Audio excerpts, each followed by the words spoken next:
Fibroids. Fibroids అంటే ఏంటి? మనం ఇది చాలా కామన్‌గా వింటూ ఉంటాం. చాలామంది యంగ్ వుమెన్‌లో ఏజ్డ్ ఫ్రమ్ 20స్ టు 40స్ మనం ఫైబ్రాయిడ్స్ అనేవి చాలా కామన్‌గా చూస్తూ ఉంటాం.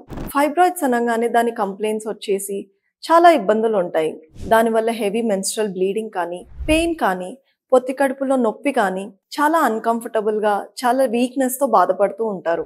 సో, సొల్యూషన్ ఏంటి అన్నప్పుడు చాలా మటుకు మనం విన్నది హిస్టెక్టమీ మాత్రమే and myomectomy too.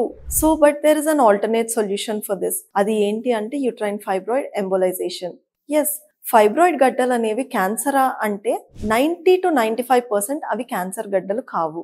So fibroids అనేవి బినైన్ క్యాన్సర్స్ అని అంటారు. బినైన్ అంటే అది నాన్ క్యాన్సర్ అని అర్థం. సో ఫైబ్రాయిడ్ ఎంబోలైజేషన్ తర్వాత మీ రికవరీ ఫేజ్ అనేది చాలా ఫాస్ట్గా ఉంటుంది. సో దానికి ఎక్కువ అనెస్థీషియా పెయిన్ లేకుండా చాలా చిన్న మాదిరిగా మనం ప్రొసీజర్ చేసుకుంటూ ఉంటాం. ఫైబ్రాయిడ్ ఎంబోలైజేషన్ గురించి తెలుసుకోవాలంటే మీ దగ్గరలో ఉన్న ఇంటర్వెన్షనల్ రేడియాలజిస్ట్ని సంప్రదించండి.